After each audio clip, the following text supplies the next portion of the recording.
All right, ladies and gentlemen, thank you for tuning into the Sports Card Therapist, where I give you a behind the scenes look at my hobby hustle and sprinkling some self care and wellness on top of that. I'm Rob Gerard, your Sports Card Therapist. And whether if you're listening to me on iTunes, Spotify, or watching me on YouTube, welcome to the podcast.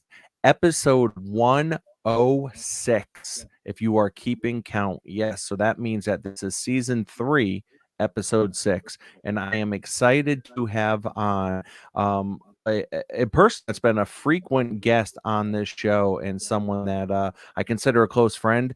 I have Ken from Sports Card Lessons Podcast. Ken, how you doing, brother? Rob. How you doing, kid? Doing well, man. Doing well. We're just kind of coming off the heels of we're recording this on Thursday, and we're recording this during the day. Usually, I do all my recording at night. So now that I'm recording during the day, if you're watching this on YouTube, I kind of have like this glare coming across my face from the window. So regardless of what I do with the lighting in here, I just kind of have like this weird, like you could tell that I have shades on my window. So it's kind of like aligns like across my face of sun. But yeah, Looks man. like So you're in the we're spotlight. Looks like you're in listen, the kid. spotlight.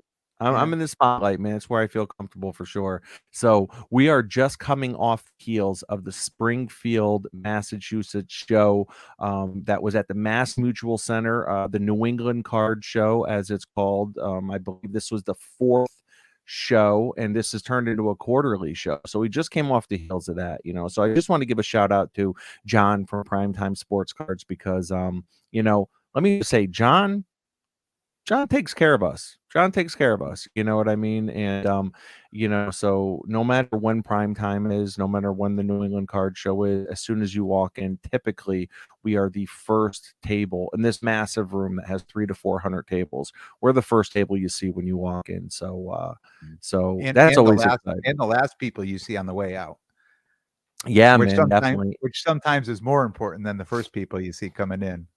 Yeah, definitely, definitely. So, we're coming off the heels of that, and that is so the Mass Mutual Center in Springfield is only about a mile to a mile and a half away from the NBA Hall of Fame, and one thing that John from the New England Card Show has been able to do is he's been able to incorporate the Basketball Hall of Fame in Springfield, Massachusetts, into the weekends.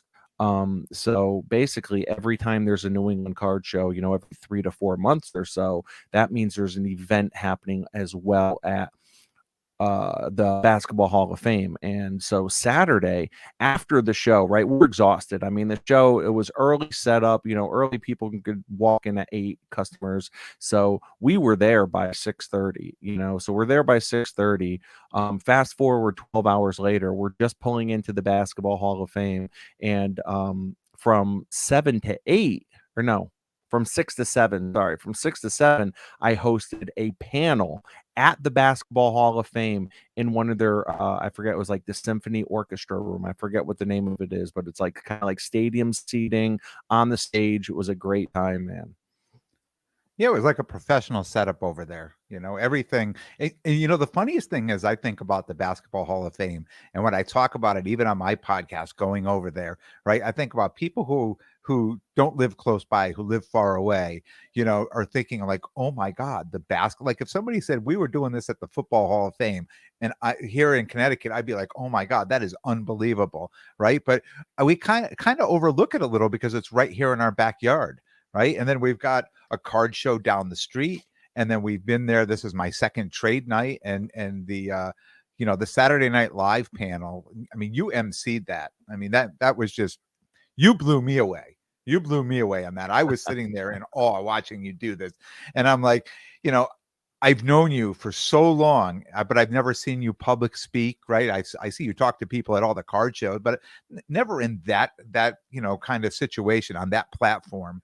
And I was blown away by what you did. And even more importantly, and I talk about this, I've taped this week's episode for my podcast, and I talk about this on Sunday morning when you weren't there, which probably the morning you wanted to be there, people were just coming. Where's Rob? I mean, I just want to say I had more conversation about you Sunday morning about what a great job you did Saturday night than we did about the cards in my case. So yeah, you definitely impressed a lot of, including myself, impressed a lot of people that night. Yeah.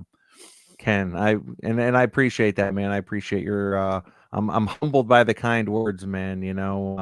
It was just a great time, man. And I think, just it's like everything that we go through in life, it feels like we truly are, we're the sum of every experience we've ever had in our life, so it's like if I'm ever, or if someone that has worked on boats their whole life, just randomly ends up, stranded in the middle of the ocean, he's the guy that's going to kind of save people, so it's like, I think, working, being a group facilitator like I am, being a therapist slash counselor, being able to facilitate groups. I facilitated groups. I've spoken in front of like 100 inmates at one time before and had to really, verbally control that room, Mm. so and really for years and years just facilitating groups of 20 to 30 people, teaching them, almost like how you've done, you're almost like kind Yeah. of a teacher when Yeah. you're presenting to groups like that. So I think in terms of there being an audience, I've never really shied away from that. And then you kind of pair that with talking about sports cards and just kind of making sure that everyone on the panel has equal speaking time. If there's comments from the crowd or questions or hands raised, making sure I'm getting to everyone, you know what I mean? So it's kind of the combination of everything, man. So I appreciate that greatly on your part, man. And again, thank you and shout out to Don from Prime Time and from the New England Card Show for you know involving me and asking me to be involved in that. And I know that we have more of those planned, with some big names. There's going to be Yeah. some big names. So that was fun, man. And hopefully you're going to be on the next panel, man, because between your knowledge of the hobby, between the presence now that you have as a content creator and having the podcast and the show, you're someone that I feel like I mean, people would benefit greatly from having someone like your perspective on the Mm. panel. Yeah, there's a lot of people. I get a lot of messages, through my podcast. There's a lot of people like myself who collected at an earlier age when they were younger, and then life got in the way. They got married, they had kids, and put that stuff aside.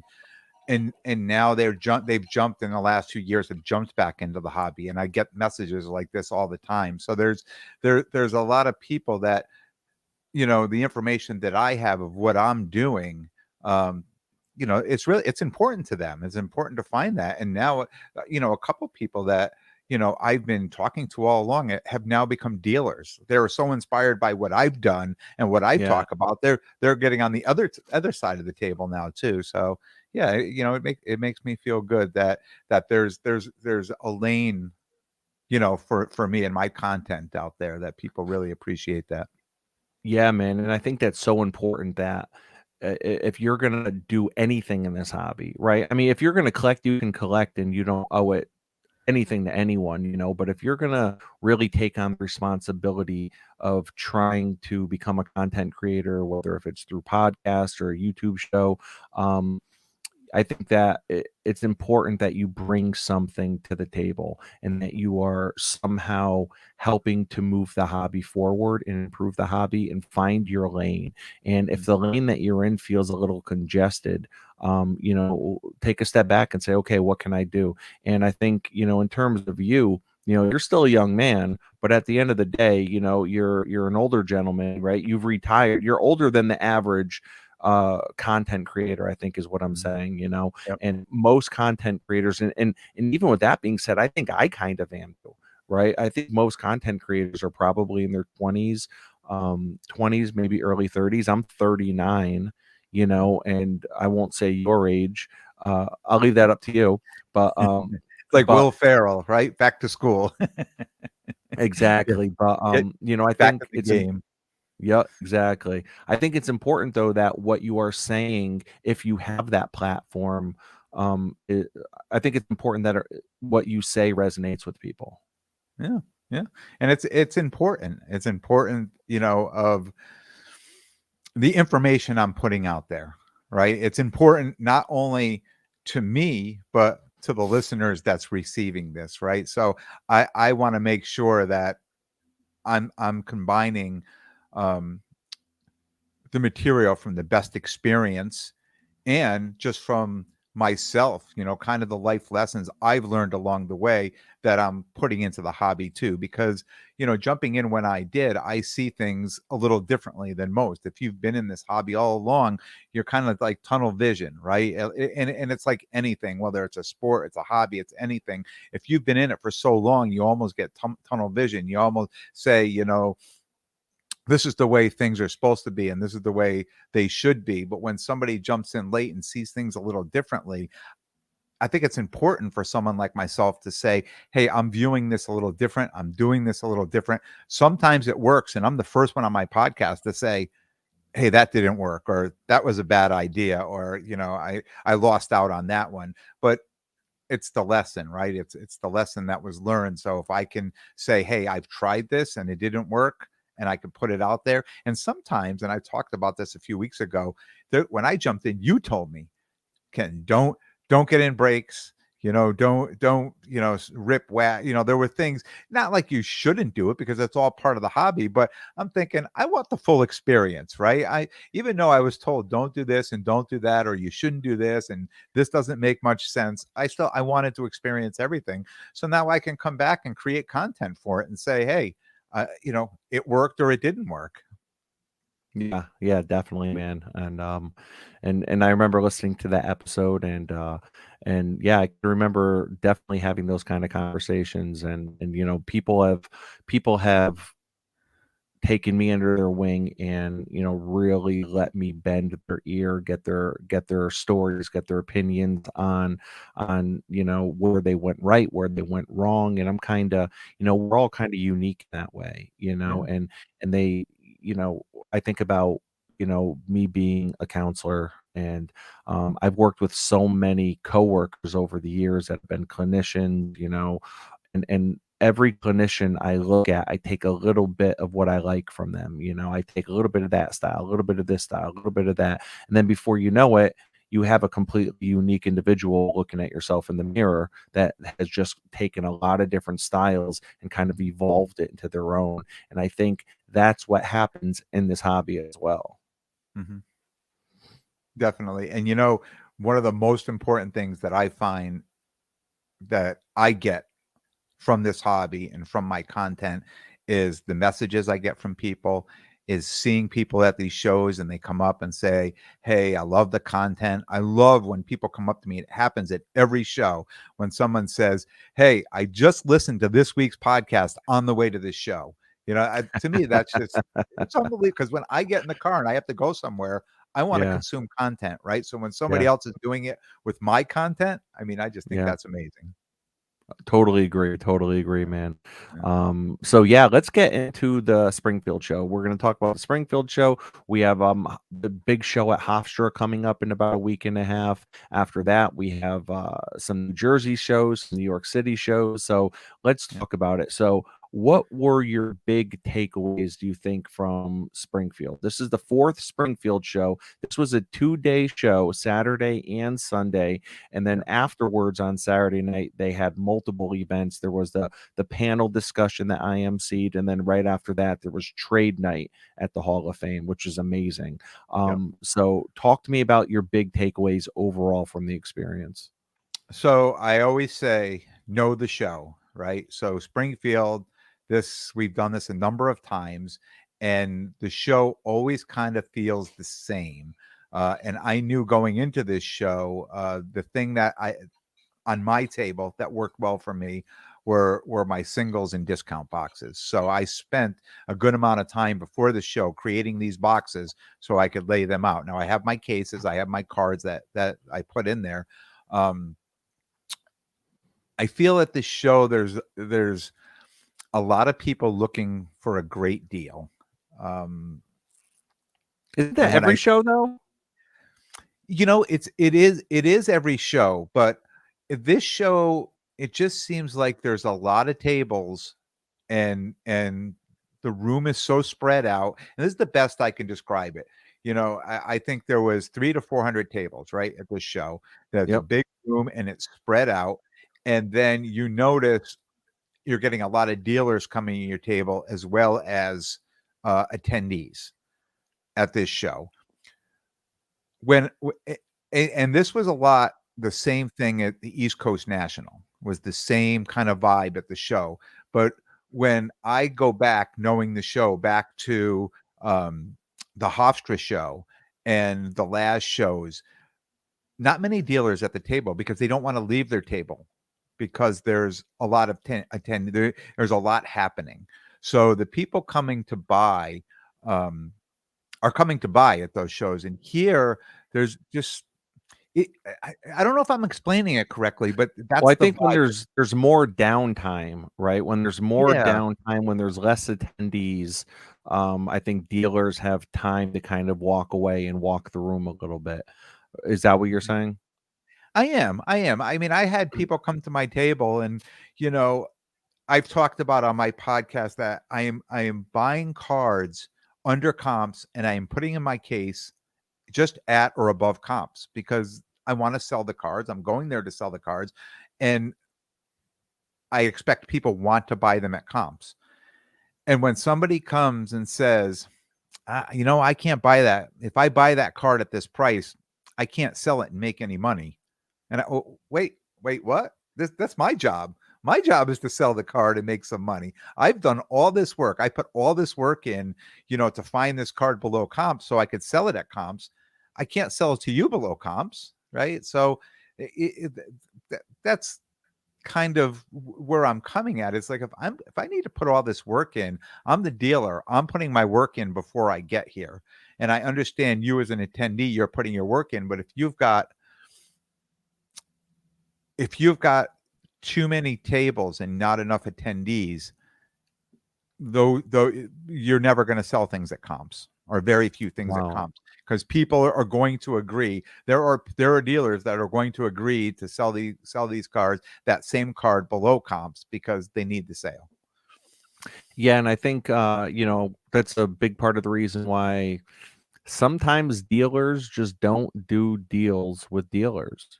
I mean, I think a lot of times it makes sense. A lot of times it makes sense to do trades with dealers, right? Or maybe part cash, part trader type thing.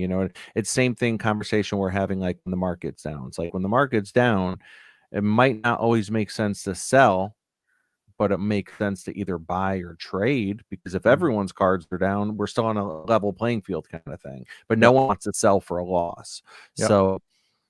So yeah, I think, and I know you had mentioned, we had talked before, you had said there were a lot of tire kickers. So what do you mean by that? Like there's a lot of tire kickers.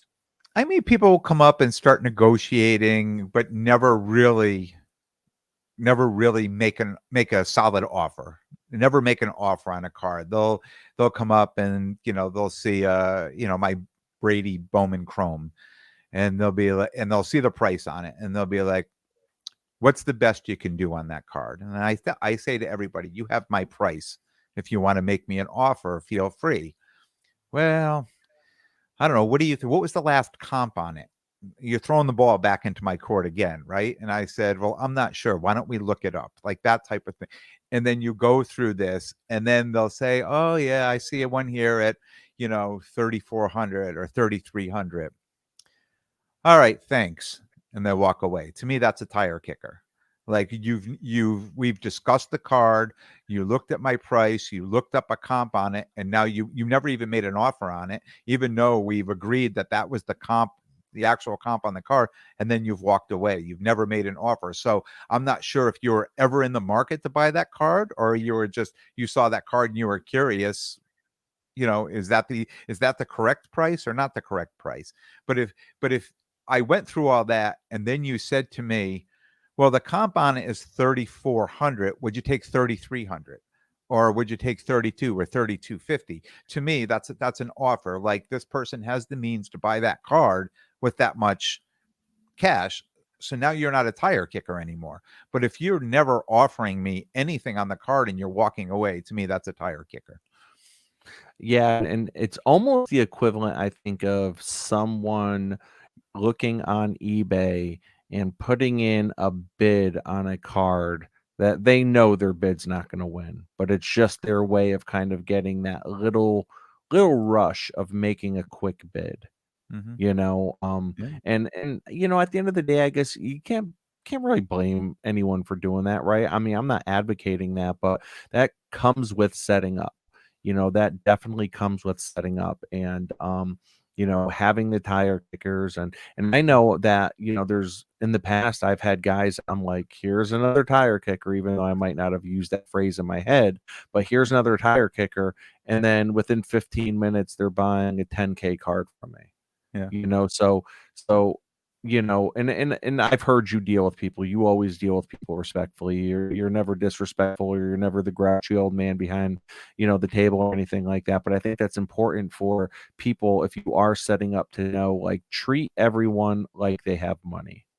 You know, Yeah. treat everyone like they're there to spend, Yeah. you know, Everyone's in the and hobby, right? You wanna yeah. treat them well, and especially being a dealer, you don't want people to give you a reputation like, this guy's not nice or he's, angry or he's anything, right? I'm being very kind with those words I'm choosing, right? But I mean, that's to me, that's all about being in business. I have a business and I go out and no matter what is going on in my life, when I show up to a customer's house, I mean, no matter how this customer acts, I'm going to be friendly. And if this customer is the worst customer I ever had, I am going to treat them like the best customer I ever had. Right. And I'm going to do that at the table too. I'm going to do that when no matter what customer comes up to my table at a card, they're all part of the hobby. Right. And we need all parts of the hobby. You need good customers and bad customers. It's that check and balance in everything. I mean, if everybody was a great customer, you would be sold out, right? I mean, if everybody came and paid comps and was a great customer, I'd sell out every card, every show, right? So you Well, need that those that checks. sounds like a healthy economy to me, though, right? It almost Yeah, sounds too good to be true. yeah, yeah, yeah, and be kind. I mean, at the end of my podcast, I always say, "Be good to yourselves and everyone around you." I mean, I've lived my adult life just being kind as I can to everybody, no matter what situation I meet them in and how they come at me. I'm just kind to I'm nice to everybody because everybody can use a hug every once in a while, right? Yeah, man, definitely. And you know, I'm starting to think, you know, and it feels like it always, you know, somehow I'm always referencing my quote, participation is required because you know, I think about Springfield for me and it was definitely a slow show. Yeah, Mhm. the show itself felt steady. It felt steady. I don't wanna say pleasantly surprised, but I think I was happy. I think it met my expectations and maybe a little bit above, but in terms of, how many people were gonna be there, and it Yeah, seemed like there was a consistent flow of people. yeah. I didn't have any time to really leave my table and walk around, you Mm. know, personally, but, uh, it's phenomenal, like you said, just to go back, meeting the listeners and seeing the listeners. I had I believe 5, if not more, listeners approach me and give me cards. How Getting the amazing is gifts. that? And you were there, Yeah, you saw a few of them, and yeah, then or you would yeah. come back and I would say, "Look, this guy just gave No, me these cards. Look at this," I because saw he them all knows come up.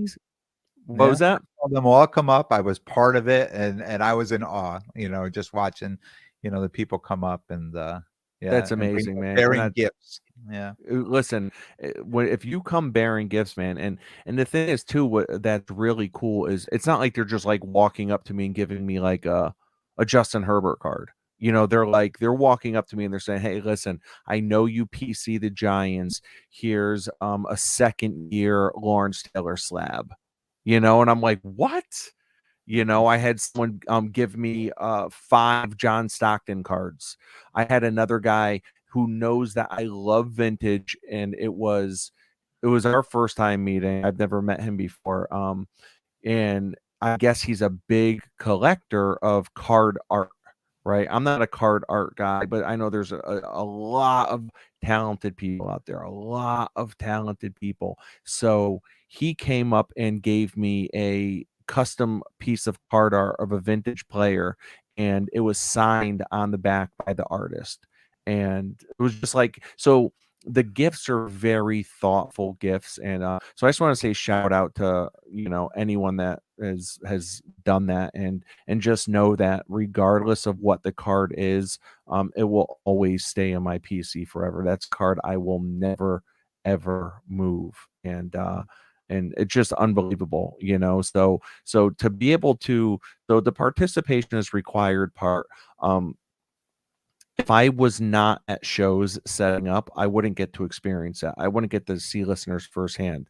Also, if I didn't agree to MC the panel at the Hall of Fame later that night, chances are I would have left out a little bit early because the show closed at 5, and by 4 things had definitely started to slow down. You could see there were some dealers by 3:30 they were packing up and leaving. That might have been me. That might have been me packing up and leaving by 4 because I had my wife, 2 kids at home, but I knew that I was going to be going over to the Hall of Fame. So, and I had an hour in between leaving the show and having to MC the panel, and it's a 5-minute drive. So I was in no rush at all to get out of there by 5. So because I stayed at 5, I actually ended up doing almost 2K in sales from 4 to 5 o'clock. But So we talked about this though, because I felt looking at the schedule that Saturday, because if I was an attendee and I was going to do the trade night and the live, I would have come late in the day, did the show and then gone down the street to the Hall of Fame. So I knew that, and we talked about this, I knew that 4 to 5 was probably going to be the busiest part of the whole show. I don't think it did feel like the busiest part though. No, but I mean, those were my sales too. My biggest so sales. money was being spent though. Yeah. Yeah. My biggest sales came between 4 and 5 on Saturday. And my big deal came at almost closing time on Sunday. So Wow. Yeah. And I want to give a shout out real quick to Denny Cards. Okay. Denny Cards, I want to give a shout out to because this is a gentleman who reached out to me, and I know he just reached out to you, I think, this morning. yeah, I But got a message from him this morning. Yeah. yeah, so he reaches out to me about, I don't know, 6 weeks ago, maybe. Say 6 weeks ago, 3 week, 4 or 5, whatever.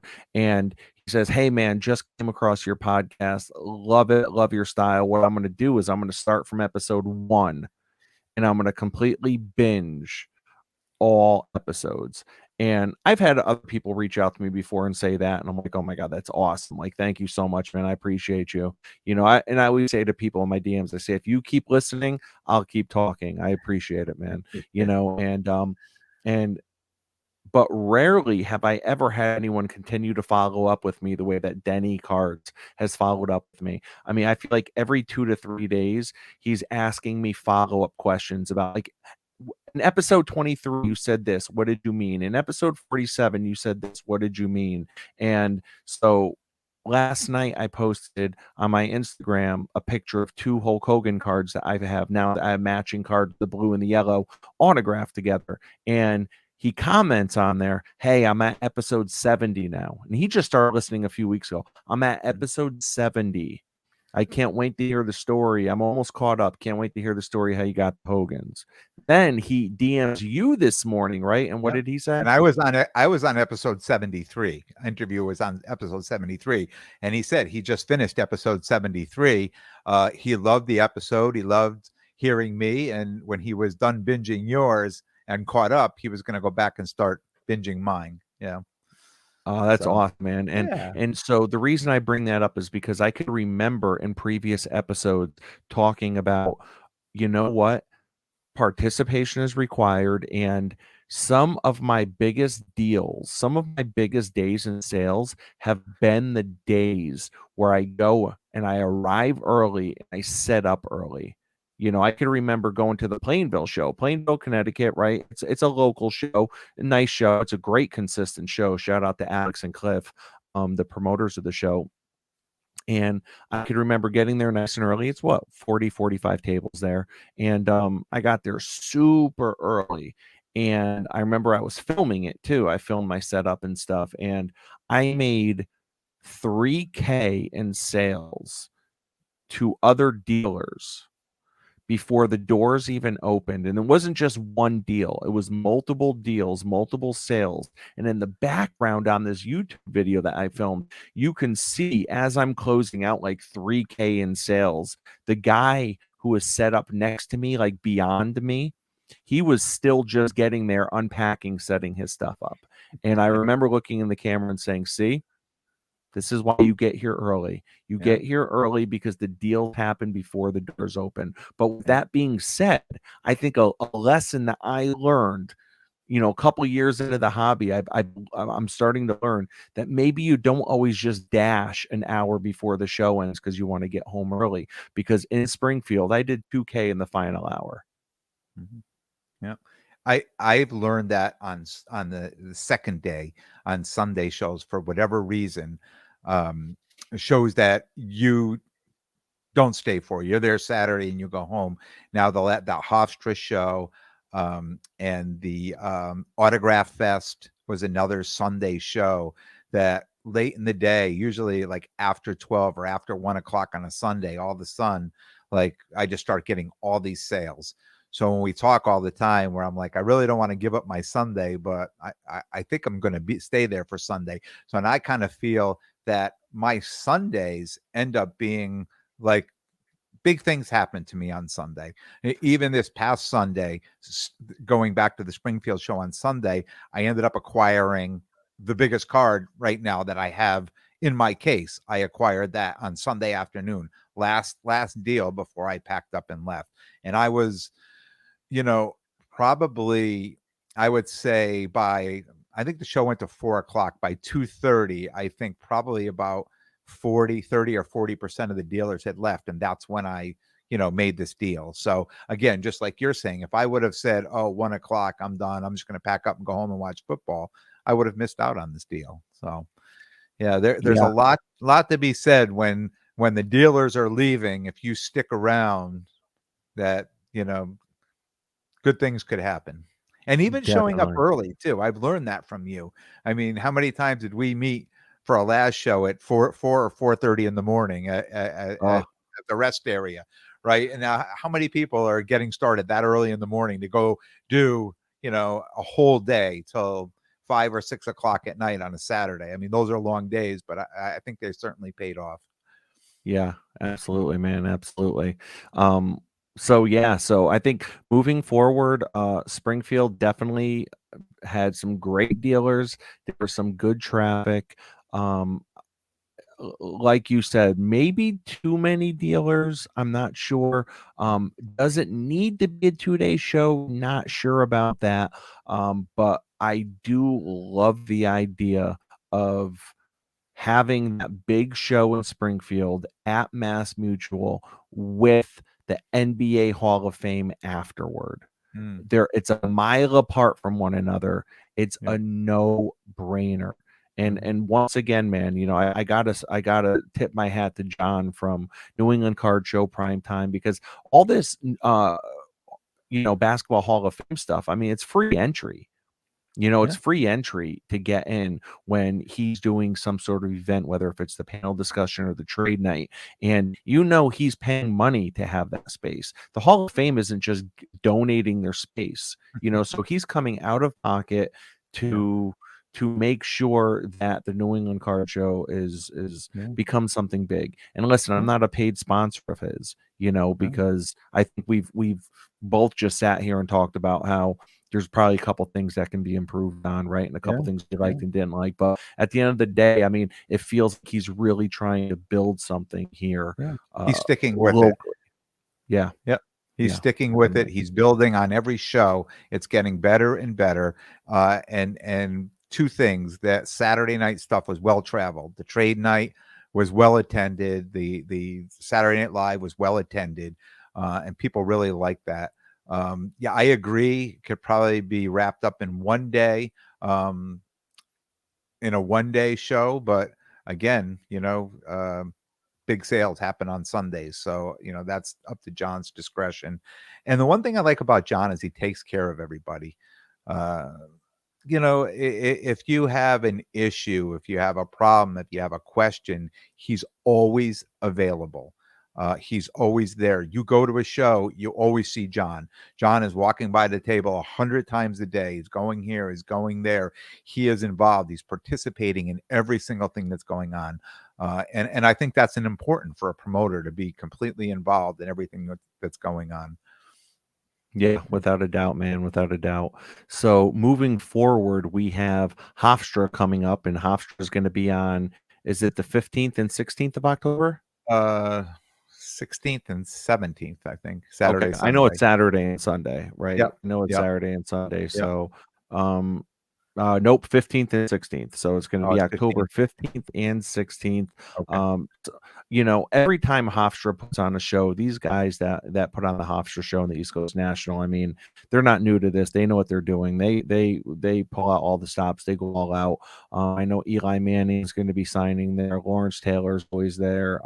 There's just really big names, and it's always like they're pretty local, right? So it's like they bring in huge Giants and Jets players, huge Knicks players, huge Yankees and Mets. I mean, Rangers. I think Mike Richter or Mark Messier was at the last one.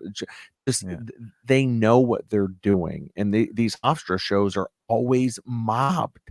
There's always at least like 200 people in line wrapped around the building before the doors even open.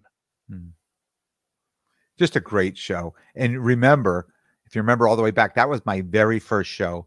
Very first card show I went to was that you attended. Yep. That I attended. Yeah, we drove down together and went to that show, and I was just blown away by the amount of people there. And then we set up there in the last spring, again, completely blown away. And I'm so looking forward to doing this show. You're holding it down. You have the table Saturday, and I'm taking the table on Sunday. So yeah, so I'm gonna have the table with Dave, DJ Sports Cards 86. He is the soccer guy. He's the soccer guru. And then Sunday, you're gonna be there at the table. And as always at Hofstra, we're gonna be set up with John from Behind the Diamond. Which, by the way, man, like the more I get to know John, the more I really like John. Yeah, I really do. I think he's a great guy, and he's a wealth of information, and I've learned a ton from him, just talking to him and setting up with him, and if anything's going on in the hobby, John's going to be there. He'll be there somewhere. Yeah, man. And I think there's something to be said for these guys that it's like it's weird because it seems like it does feel like things are kind of like broken down in terms of like segments. Like, okay, you have the guys that have really only been in this for 2-3 years. Then you have the guys that have been in this for 20 plus years that never left as kids. They stayed in the whole time. And sometimes these older guys that have been in this for a while can kind of come across as like disgruntled, sometimes negative. I'm not going to say all of them because there's plenty of great guys out there that can sit there and talk all day, but I think John from Behind the Diamond, who you've had on your podcast, I've had on mine, I know I'm going to be having him back soon. He's someone, he could just like talk hobby and talk sports all day, and that's what's really cool, is he has no issue at all with educating you and really trying to give you some pointers, and it's really anything with like advice is take what you need, leave the rest, right? And if it don't apply, let it fly. So yeah, just a wealth of information. Like I said, I've learned so much from him, and his style, how he sets up is it's old school, right? But compared to new school, like what we do, where we have the cases and we have some of the boxes. I mean, his setup, I mean, I watched him at East Coast National. I watched him for hours and hours. I mean, every single box on what do you have, 8 tables? Every single box had to be just perfect, and every card and everything was separated perfectly. Just watching, I was in awe of what he was doing, just setting I up. mean, he sets up in bulk, right? I mean, he deals in bulk, and here we are. And I know me, I have one jumbo case. I mean, really, it's the size of like two regular cases. It takes Yeah. me maybe 10 minutes to set up my stuff, and that's the way I Yeah. like it. That's kind of the way I want to keep it.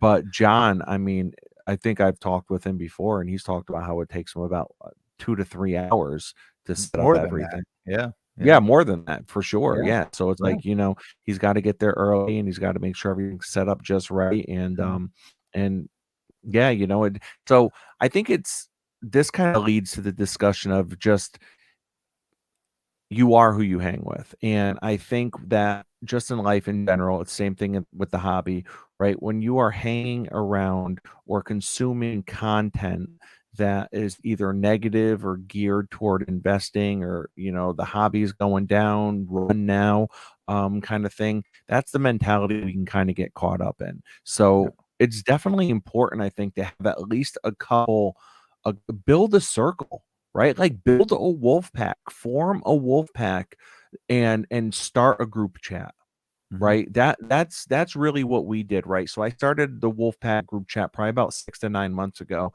and as silly as it might sound, I think that some of my passion might have slightly flamed out if it wasn't for that Wolfpack group chat, right? That Wolfpack group chat can really kind of keep me always plugged in to the hobby, it feels like. Yeah. And it's nice to have people to ask questions to, especially knowledgeable people, just to ask questions to. And you weren't there Sunday, but you probably saw me posting a couple pictures of cards saying, "How liquid is this?" Right? Literally, I mean that it was faster than Alt or eBay to get that response back on my phone after I took a picture. And yes, it's And liquid it or was no. by the way, it was a soccer card. It was a Holland rookie refractor. And How it was liquid is this card? They're Mbappe. like, they're like, it's water. Yeah, yeah, and a funny story on that, the comps on that and the alt value were all about 11, $1,200, and I had a whole deal done with a kid for that card, and had the money out, had the cash on the table, we're getting ready to take a picture of the deal, and his friend says, "Wait, wait, wait." He says, "There's one on au," and his friend who was with him, he says, "There's one on auction right now, and the bidding's at 1,800." He's like, "We can't do this deal." And he pulled the card back. So that was as close as I got to owning that card, probably 15 seconds off of owning that card. But, just to get back to the Wolfpack, um, I rely on them a lot because there's for basketball, for soccer cards, like I'm willing if the deal is good, I'm going to make the deal, but I just want to make sure I'm not buying a stale card. And the Wolfpack definitely, just having people that I can bounce these things off of is invaluable. Yeah, absolutely, man. And Yeah. we're going on 45 minutes here. So I wanted to ask you quick before you wrapped up because aside from being, a close friend, I listen to your podcast every single week and I love what you're doing. You've been keeping track of the quarterback comps on certain specific cards on a weekly basis, right? So you'll Mhm. spend 5 or 10 minutes just tracking these quarterback comps. Mhm. So I'm kind of curious now that we're in about week 4 or 5 of the NFL. Uh, have you noticed any trends in any of these cards and any of the values, any of the pop reports, any rarity and scarcity of these cards, anything at all?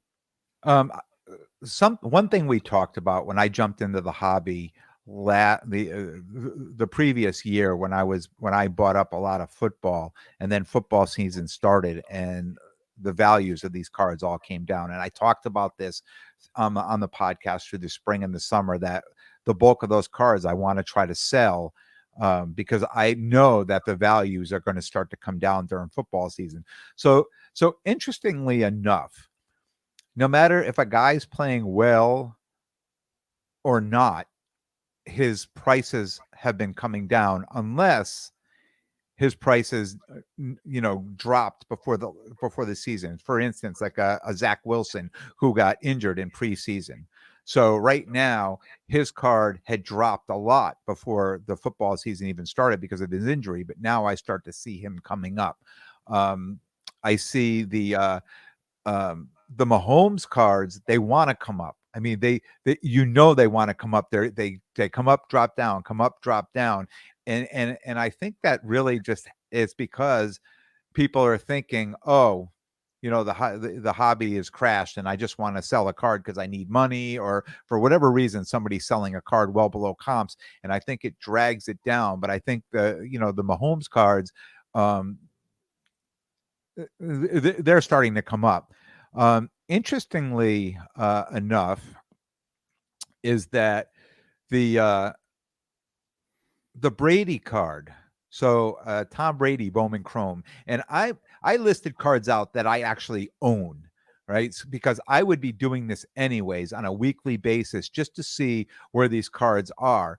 And interestingly enough, Tom Brady's Bowman Chrome card has lit. Well, I own the BGS 9, but I've been looking at the 10 as well. They're even from the beginning of they've jumped up and down over the last couple of weeks, but they're right back to even on prices, where most of these younger quarterbacks, like the Herbert, the Lawrence, the Mac Jones, that you would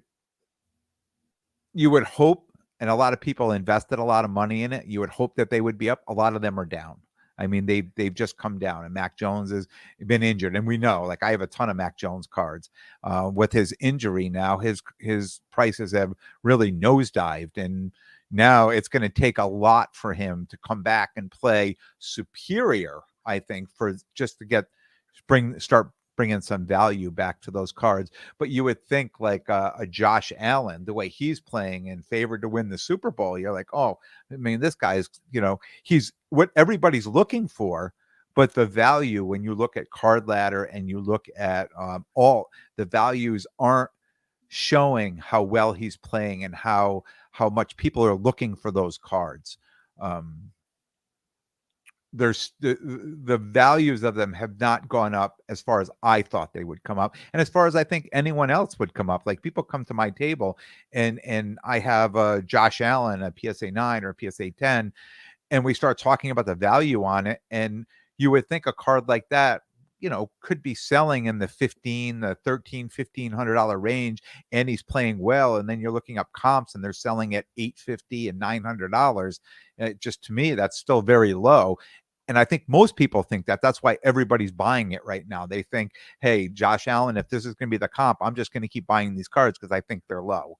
And hopefully they're going to go up at some point. And I think the Mahomes cards are the same way. I think people are looking for them because they feel the prices are down on them, and they're hoping it's a longer term investment, that at some point they're going to go up, maybe even the Super Bowl, right? To see who makes it there. I mean, who gets there to the Super Bowl, but they're hoping for those prices to go up.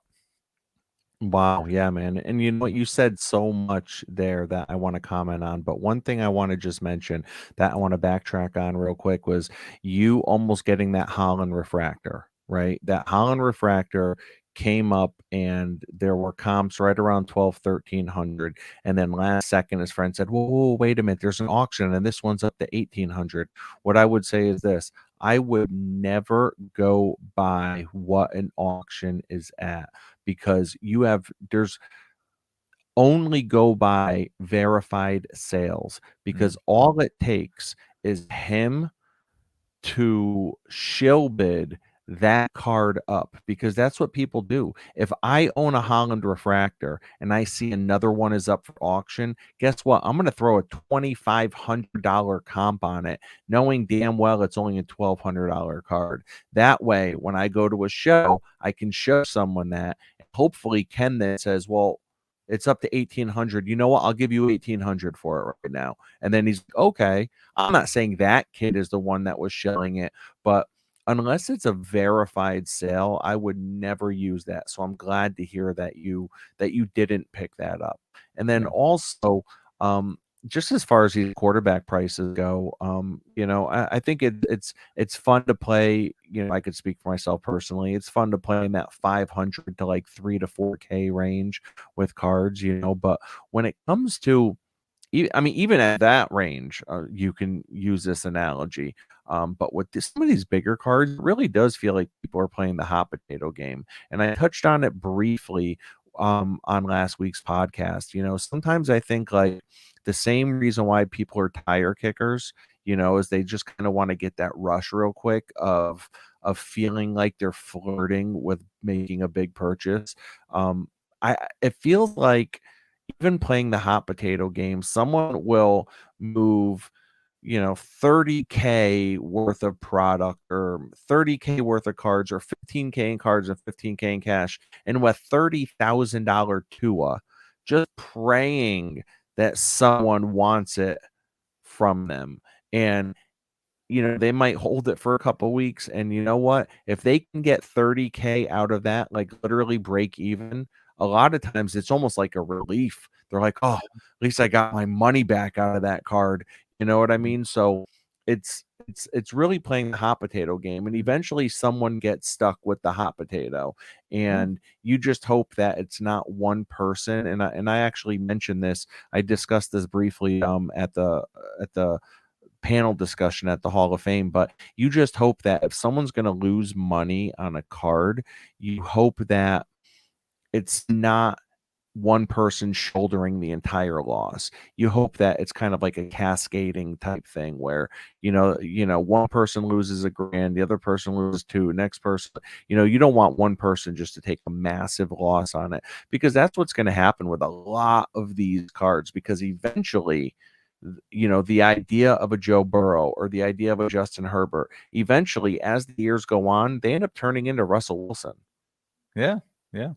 And it's funny you should say that, because I think we all hear stories of like, oh, this guy bought this card for $5,000, and 6 weeks later or 3 weeks later, he sold the car for $10,000 or $15,000.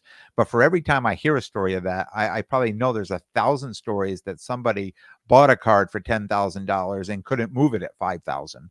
The Yeah. opposite way. So when somebody's getting a card and they're moving it for such a great value, somebody else is going to be losing, either lost on that card already or is going to lose on that card down the road. So I'm always weary of thinking, oh, I can buy this card for $1,000 and move it in 2 weeks for 2,000 or 3,000. My mind, it's just not happening. Like I don't even think that.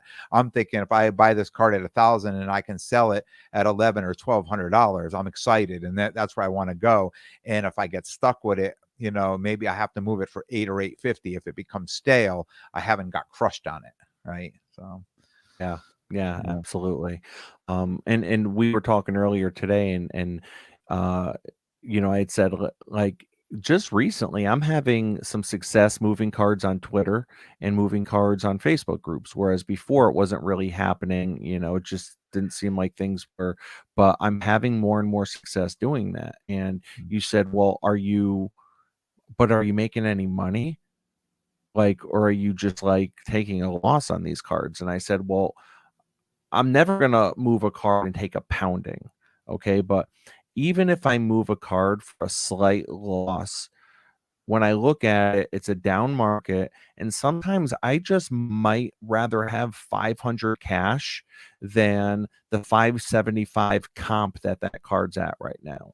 I Yeah. might feel more comfortable taking that $75 loss because I'm more confident with what I can do with that $500. Mm. Yeah, that's true.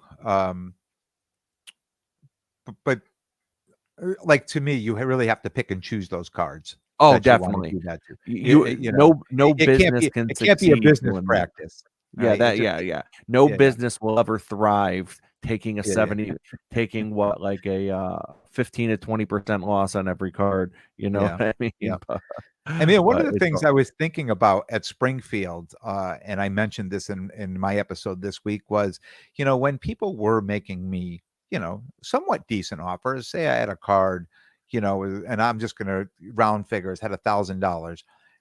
The comp was $1,000 that maybe I was into the card. I got into the card at maybe 850 or 875. And somebody come in and say, oh, I'll give you 800 or 850 for that card, where, I may or may not, I could have sold it. Maybe I could have lost 50. Maybe I could have made $25 on it. But some of those cards, I thought to myself, this is just the beginning of the show season, right? I mean, we have 3 or 4 Laz shows coming up. We have a Hofstra show coming up. I mean, these cards, these same card. Why would I take a chance of breaking even or taking a slight loss when I could be putting these at some bigger shows and having, maybe more success selling it somewhere else, right? So like a Jalen Hurts card in a New Jersey show, you're going to get a lot of Eagles fans there, right? Or a Zach Wilson show at a New York City, those are the places, those are the shows that you want to put these cards front and center of your case, because people are going to come looking for them, versus if you're in Connecticut, they may not be really looking for a Justin Hurts card. So Jalen Hurts, but yeah, I mean definitely. Jalen Hurts. Well, Yeah, I like how you said that. You just killed two birds with one stone instead of saying Justin Herbert or Jalen Hurts. You're like, Joe Tua yeah. instead of Burrow and Tua. But yeah, without a doubt. And I think a lot of it comes down to how much faith you have in a card, right? Like no one has a crystal ball, but how much do you believe in a card and its value? Because I could think about last year when you probably remember, especially in the Wolfpack chat, I was just so high on Kyler Murray, right? So in the off season, I was buying. In the off season last year, as soon as the Super Bowl was over, come March, I was buying up a lot of high end Kyler Murray. I mean, I'm talking about his flawless RPA. I'm buying up National Treasure. I'm buying up all these like high end four to five figure Kyler Murray's. And I'm like, listen, this guy's so talented. This is going to be his year, blah, blah, blah. And as the months and months went on, leading up to Probstein show, Autograph Fest, and as football season started heating up, people started asking for Josh Allen and Mahomes and Herbert, and no one was really looking for or asking about Kyler Murray. So someone's talent level that I still believe that Kyler has, someone's talent level, if that doesn't match his hype, it doesn't matter what the talent level is, because I don't think anyone really fully thinks that like Trey Lance was going to be, the next Joe Namath or the next Tom Brady, but his prices and his hype indicate he was going to be. Yeah.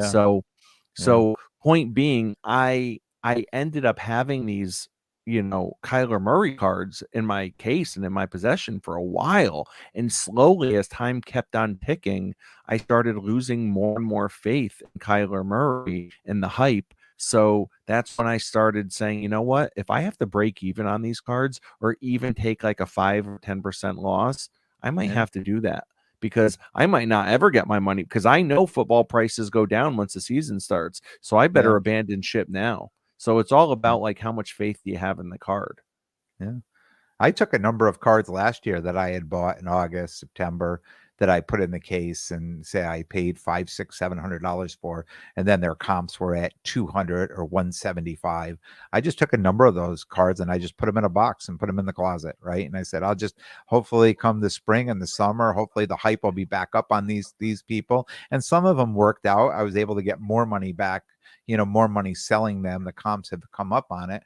But yeah, a guy like Kyler Murray, I mean, it's really hobby driven. It's like he just is not the guy people are looking for, right? Yeah. And if nobody's looking for him, I could remember being at National and every other person came up with Kyler Murray RPA. Are you buying? And I keep pulling these out of the those and Tua's, which at the time Tua was getting a little hot. And the one thing I learned in this hobby, when somebody heats up, sell them. I mean, don't hold, I mean, as a dealer, don't hold. Like I've done this a number of times. I'm like, well, wow, this Mac Jones is heating up and I've got all these cards. I'm going to be firm on everything. And I want this and I want that. And the next thing you know, I've got $4,000 worth of Mac Jones cards that, you know, are maybe worth $1,000 or $1,500. So one thing I learned in this hobby, if anybody heats up, sell. Right. Starts if you can make a Exactly. profit, then just sell and let somebody else hold on to it and hope for better days. Absolutely. Well, Yeah. Ken, listen, it was a pleasure having you on the podcast this week, man. Your first appearance in season 3, episode 106. If people want to check you out and if they want to check out your podcast, what's the best way to do that? Yep. You find me on Instagram at sportscard_lessons. On YouTube, Sports Card Lessons Podcast. I have my own channel. Yeah, hit me up. Come listen. Come check out what I'm doing. And, send me a message. Let me know if you like it. All right, Ken. Thanks a lot, man. Thank And you, Rob. thank Thanks you. for having me on the show, man. Appreciate it. Absolutely. Looking Absolutely. forward now to our show season. Do get a little traveling south to all these shows. So I'm looking forward to it, hanging out again. It's been a while. Absolutely, man. Can't wait. And if you're still listening, guys, thank you everyone for listening. And take care of yourself and your collection. Have a good one.